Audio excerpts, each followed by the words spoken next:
Today's show is sponsored by the Electric Vehicle Association.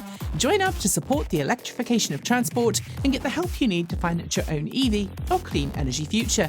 And by Energy Sage. Visit the link in the description to find local verified solar experts, community projects, and heat pump specialists in your area. And by Atmos Financial. Bank better with a financial technology company that's powered by a portfolio of clean energy investments. Welcome back to another episode of TEN Transport Evolved News. Thanks for joining me. For more than 10 years now, there's been talk in the EV world about a new, lower-cost model from Tesla. This week, Deutsche Bank claims it's happening next year.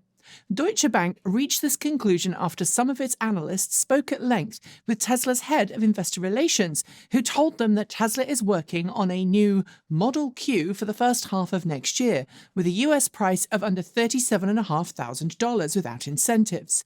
Tesla has not yet confirmed nor denied the report, but it's worth noting that at the Tesla Cybercab reveal earlier this year, Tesla CEO Elon Musk confirmed private customers would be able to buy one, but that it would come without any conventional control surfaces like steering wheels or pedals. According to Deutsche Bank, Model Q, an internal name, not an official one, will be one of several planned models from Tesla to launch next year. If this were to happen, it would be the first time Tesla has revealed and launched a vehicle in the same year, and the history books suggest this would be unlikely. We all know that electric vehicles provide a quieter driving experience compared to internal combustion engine vehicles, but that can also lead to other noises being more noticeable, which is why this week BMW has just celebrated the launch of a brand new aeroacoustics and e-engine test centre, which it says will help it make its EVs even quieter. Replacing its old wind tunnel setup in Munich, the new facility focuses on ensuring there's no sound reverberations within the test chamber, allowing the automaker to better mimic the noises made by wind passing over the cabin at speed, thus allowing better acoustic design to mitigate it for those inside the vehicle. Currently, BMW cabins are already pretty quiet, but the new facility aims to take that up a level. According to BMW, when the fans are spun up to simulate the kind of wind you'd get travelling at 140 kilometers per hour or 86 miles per hour, the chamber's background noise is just 54.3 decibels. Battery lifespan has always been the worry of new electric car drivers, and with plenty of FUD in mainstream media, way too many people still believe that EV batteries require regular replacement. If you've been driving an EV for any length of time, you'll hopefully know that's not the case, with most EV batteries outliving the cars they're placed in. Now, new research from Stanford University suggests that previous battery lifespan calculations, estimated using laboratory testing, are far too conservative for real-world use. In fact, its research suggests that most EVs used in the real world will result in up to 40% longer battery life than previously stated. This not only puts EV battery pack lifespans well above that of many internal combustion engine vehicles, but suggests that used EV ownership isn't the risk that many people are led to believe it is by misinformed and biased media outlets. Toyota has unveiled its newest electric vehicle in the form of the Urban Cruiser, a compact SUV that's designed primarily for the European market.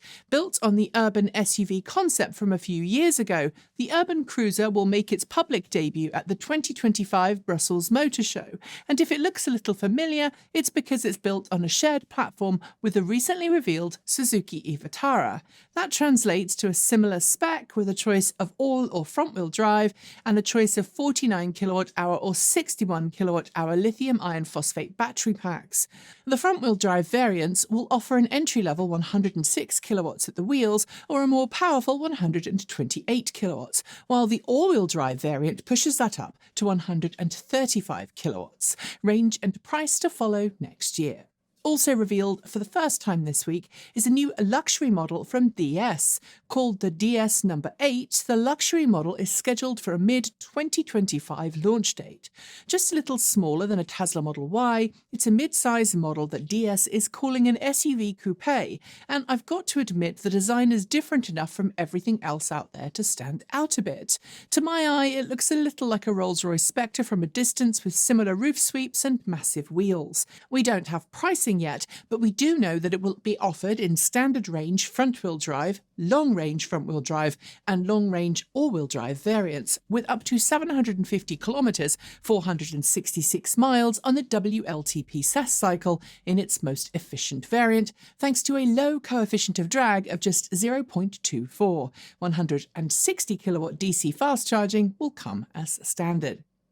We've spent enough time behind the wheel of BMW's current lineup of EVs to know that they're very impressive, combining decent performance with BMW's legendary road manners. But we've also known that the current models on offer are far from BMW's end goal for performance EVs, with the M division full steam ahead on developing future quad-motor variants. This week, that division published a teaser video showing how its development of the same is progressing, showcasing a quad-motor i4 M50-based prototype undergoing final testing. And as part of that, it let some of its board members get behind the wheel, allowing them to see what fully independent driven electric motors can unleash.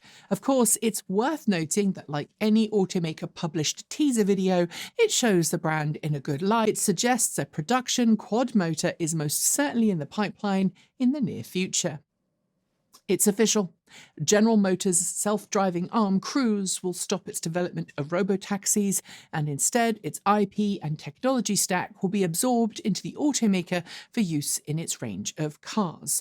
Announced at the start of the week, GM confirmed that it will no longer be pursuing Cruise robotaxi operations or development of a standalone robotaxi. Instead, it plans on leveraging the software and hardware developed by its Cruise division to help expand the autonomous capabilities of its fleet, allowing it to transition from Supercruise technology as a level 3 hands-off, eyes-up driver assistance system into something more advanced. Cruise has been a problematic subsidiary of GM in recent years, with high-profile accidents in California and submission of a false report to a federal agency investigating a safety incident last year. We're seeing a lot of people commenting on social media these days about how terrible they think EVs are, and that includes people claiming that they're going back to fossil fuel vehicles because EVs are just too bad to use. But as I'm sure many of you realise, most of those reports are nothing more than spam bots and fabrication, and now data from a new survey backs that idea up. Enter a new survey from the Global EV Drivers Alliance, which questioned more than 23,000 EV drivers from 18 different countries about their opinions of driving electric, and the reality is very different to the FUD. Of those questioned, 92% said they plan on sticking with electric for their next vehicle, while 4% said they'd pick a plug-in hybrid. Only 1% said they'd go back to an internal combustion engine vehicle. Tesla has, for a long time, been the king of EV sales, dominating most markets around the world, with sales figures that often eclipse not only second place, but all other options combined. But in France, Tesla's Model Y has been toppled as France's favourite EV by something a little more homegrown, the Renault R5 E-Tech Electric. While the race remained close, the Renault 5 E-Tech Electric sold 3,316 examples to the Model Y's 3,175, French customers just can't get enough of the just-launched Renault. Of course, it's fair to note that the Renault 5 has just launched, and there's usually a bit of a boost in sales at a new vehicle's launch, but it's also worth noting that the Renault 5 is substantially more affordable in its entry-level guise than any of Tesla's Model Y variants. The two vehicles honestly don't really cross-shop either, but given that the French EV market share is now past 15% of all car sales, I think there's room for both. A new report from JD Power confirms what we've been saying for a really long time. EV incentive programs can help people get behind the wheel of a new EV. Using sales data from the US, the organisation has showed so far this year 87% of all new EV purchases were made with the assistance of the US federal tax incentive program for EVs. And when it questioned those who had purchased a new EV this year, the majority of those who purchased a higher-end model said that federal tax incentives influenced their purchase decision, while around one-half who purchased mainstream models said the same. While this does show what we already knew, incentives can help drive EV sales, and in nations where EV sales incentives have been axed, EV sales have dropped, It also shows that there's substantial work to be done on ensuring that EV purchase incentives are appropriately shared among those who really need it. If the majority of folks buying luxury EVs use the incentives, perhaps it's time to reduce the sticker price upper limit to help lower income buyers make that switch. Our short shorts are coming next, but first a word from one of today's video sponsors, Energy Sage. Energy Sage helps homeowners connect with local verified solar installers across the US and now heat pump specialists in select markets who really know their stuff and can help you navigate the process of installing solar panels, help you join a community solar program, or get a heat pump installed. I used Energy Sage when we were looking for installers willing to help us put solar panels on the roof of our home, and our Energy Sage verified installers are professional, knowledgeable, and even put us in touch with an amazing credit union that allowed us to finance our solar panels for as low a monthly payment as possible. Follow the links below to sign up for either of Energy Sage's free, no-obligation services and get the ball rolling today. And with uncertainty surrounding the future of clean energy credits at the hand of the incoming Trump administration, there is no better time to sign up. If you choose to use an Energy Sage installer for your project, we will also get a small referral fee, so you'll be helping out the channel too. Help the grid get greener, save money, and support this show. It's a win-win-win. And now it's time for our short shorts. Tesla has recalled some of its Model X vehicles to address a problem with affected cars' headlights. According to the recall notice, an over-the-air software update will fix a bug that resulted in flickering headlights that didn't always illuminate the road properly.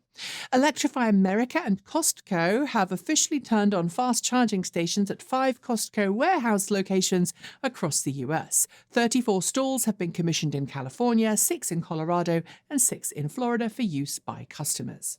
UK flat-pack electric truck startup Ox, aka Ox Delivers, has signed a $163 million deal to bring its trucks as a service business model to East Africa. It will lead to expansion of its presence in Rwanda and expansion into Uganda, Kenya, and Tanzania. More details have emerged this week surrounding BYD's upcoming next-generation Blade battery. Due to be released next year, it's aiming for a cost reduction of 15% compared to its current Blade batteries, with energy densities of up to 210 watt-hours per kilogram. Vinfast has officially announced a plan to expand its production facilities in its home market of Vietnam. The expansion of its facilities, which will cover 36 hectares, will effectively double its production capabilities and feature 3 new buildings. Canadian electric school bus and commercial vehicle specialist Lion Electric has officially idled its Illinois production facility, laying off 4,000 staff. Its future remains incredibly uncertain thanks to the loss of its battery supplier and ongoing political unrest over EVs. Ford has officially begun to push over-the-air updates to Mustang Mach-E and F-150 Lightning models to roll out the latest iteration of BlueCruise. While newer models came with automatic lane change assist, older models can look forward to it being added via the update. The US federal government's EPA has just announced a new tranche of funding worth more than $735 million to help expand zero-emission fleets across the US. It is funded through the Inflation Reduction Act and helps fund projects from 70 different applicant organizations. The German government wants to establish a set of dedicated Advanced Air Mobility, or AAM, routes across its airspace to allow for the development, testing, and commercialization of electric vertical takeoff and landing. The first test routes will open in 2026.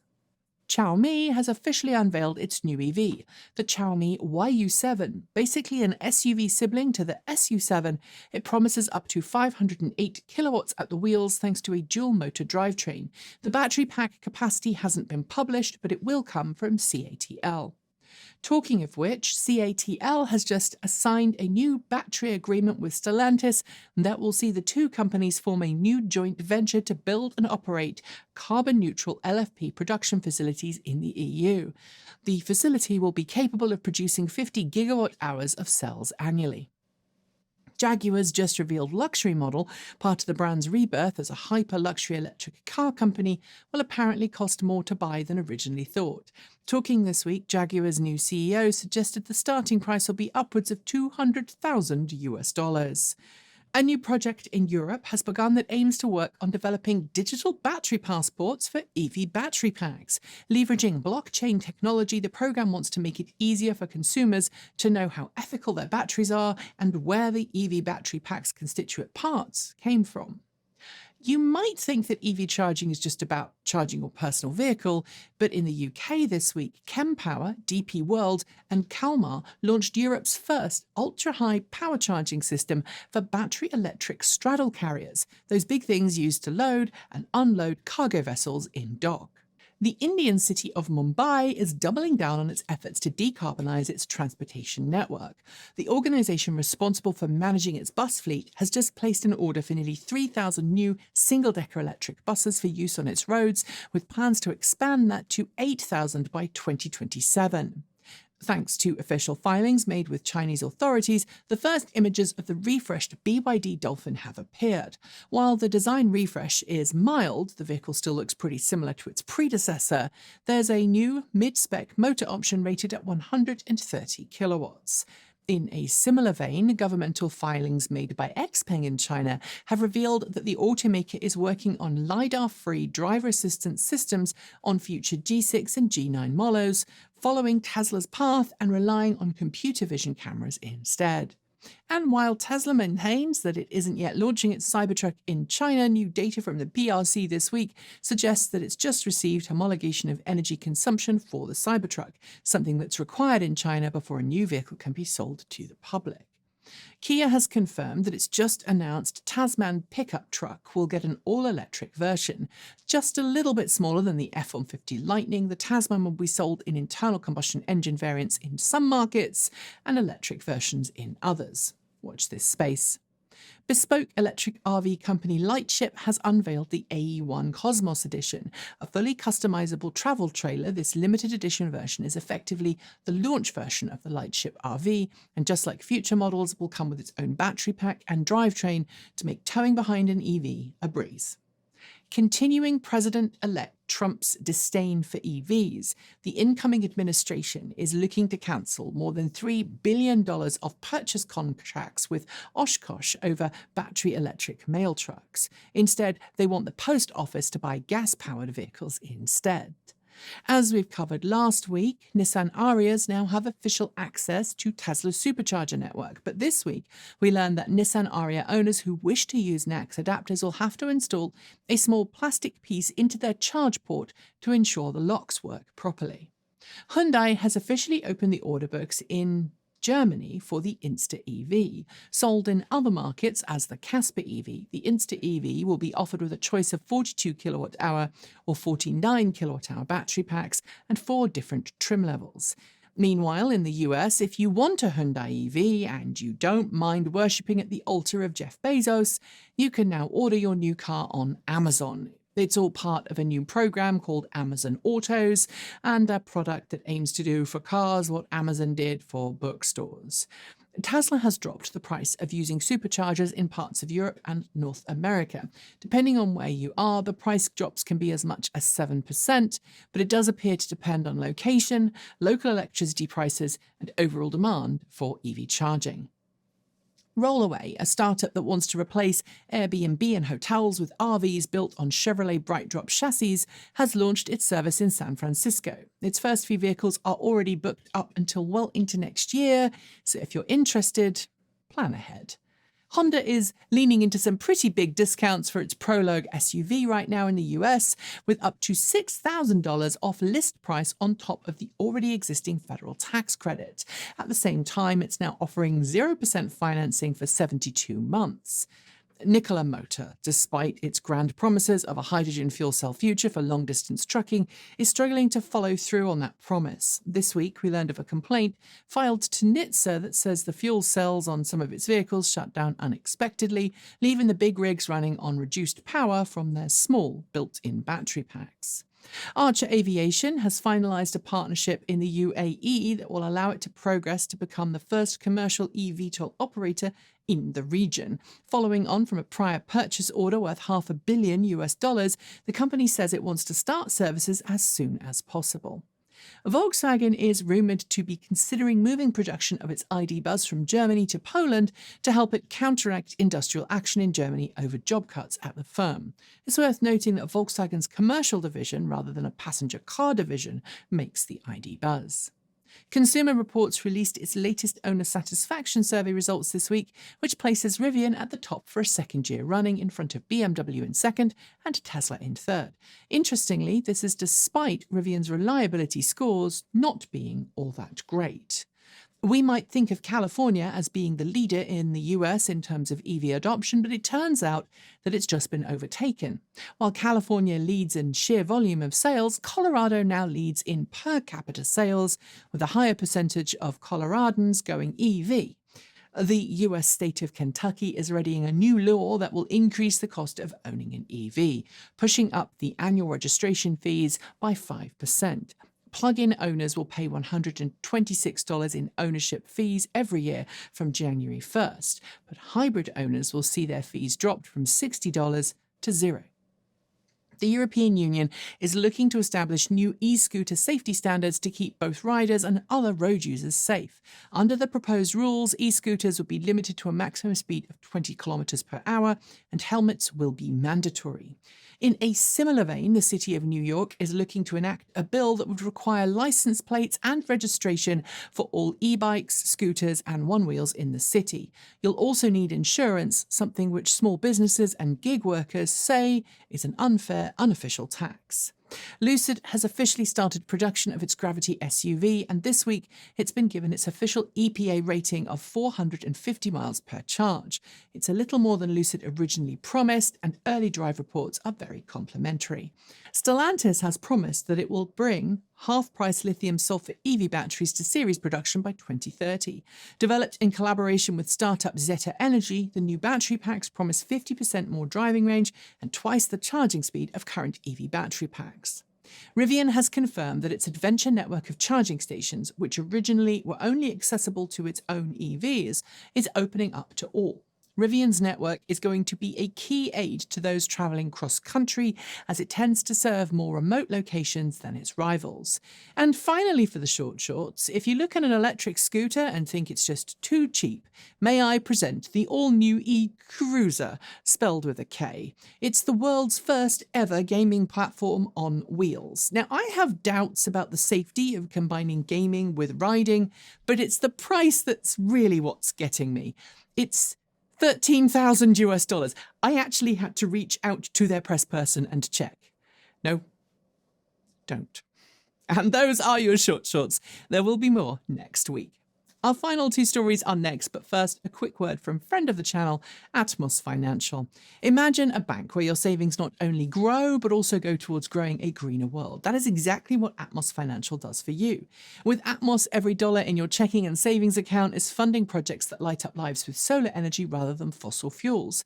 It's banking that builds a better tomorrow with every swipe of your card today, because it's committed to investing 100% into clean, equitable, and sustainable progress. With a competitive savings rate and a mobile app, your finances and the climate can go hand in hand. It charges no monthly fees, there are no minimums keeping you awake at night, and it offers accessible solar loans for those who want to give the fossil fuel industry the ultimate middle finger. And by joining Atmos using the link below, you're not only choosing a smarter way to bank, you're planting seeds for a healthier earth. And since every sign-up supports this channel, it means we can keep bringing you the content you love. I'm personally a customer, and I love knowing that I'm helping save money while also making sure that money doesn't end up helping out the fossil fuel industry. As always, thanks to Atmos for sponsoring the show. And now it's time for those last two stories. The price of EV battery packs has dramatically fallen in the nearly 20 years that I've been covering this industry, and while COVID-19 caused a bit of a hiccup in pricing, we're now on track to reach sub $100 per kilowatt hour territory very soon. Tracking pricing through 2024, the average price at the pack level has fallen to $115 per kilowatt hour.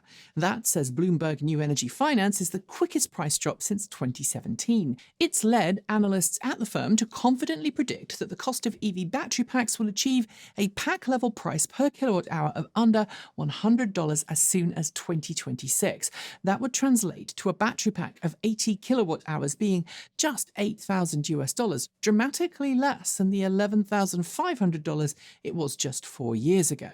And the lower the prices, the easier it is, from a cost analysis point, to keep older EVs on the road, far longer, in fact, than comparable ICE vehicles. And finally, electric boats and ships have really come along in leaps and bounds in the last 5 to 10 years, and we're now seeing electric propulsion replacing internal combustion on many ferry routes around the world. But this week, in Aotearoa, New Zealand, Kiwi firm VAS EV has officially received commercial approval from Maritime New Zealand for its VS9 hydrofoil to become the world's first fully certified tourism electric hydrofoil. As a consequence, its VS9 is now in commercial operation with Fuller's 360, the nation's largest ferry operator. You can now buy tickets to ride on this world-first service. If you're interested in taking a 40-minute tour from Auckland's Viaduct out to sea and back again, you can book your tickets now on the Fuller's 360 website. And if you do go, take some photos to share with us, eh? And on that note, we are done with today's show. As always, a massive thank you to the Electric Vehicle Association for sponsoring the channel. They've been advocating for EVs since 1967 and firmly believe that our future depends on us making the switch to clean green electric cars today. The EVA can help you find someone near to you who can help you make that switch to electric. It can help you become an EV educator, and it can point you in the direction of monthly meetups for like-minded EV fans. Plus, if you become a member, you'll gain access to a clean energy and EV loan program set up between the EVA and the Colorado Clean Energy Credit Union. You can find more by heading to myeva.org. And thanks to Energy Sage. Follow the link below to find out how easy it can be to get verified, trustworthy solar experts helping you make that step towards energy self-sufficiency through solar on the roof of your home, joining a community solar project, or by getting a heat pump installed. And thanks to Atmos Financial. Bank better by following the link below. And if you are someone who made your own transportation or energy greener this week, whatever it was, congratulations.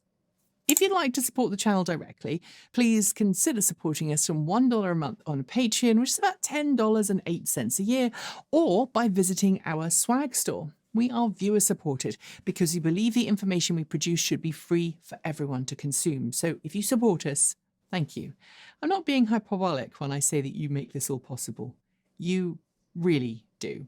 I'll be back next week as usual with content going out every Monday, Wednesday, Friday, Saturday and Sunday from myself and Kate.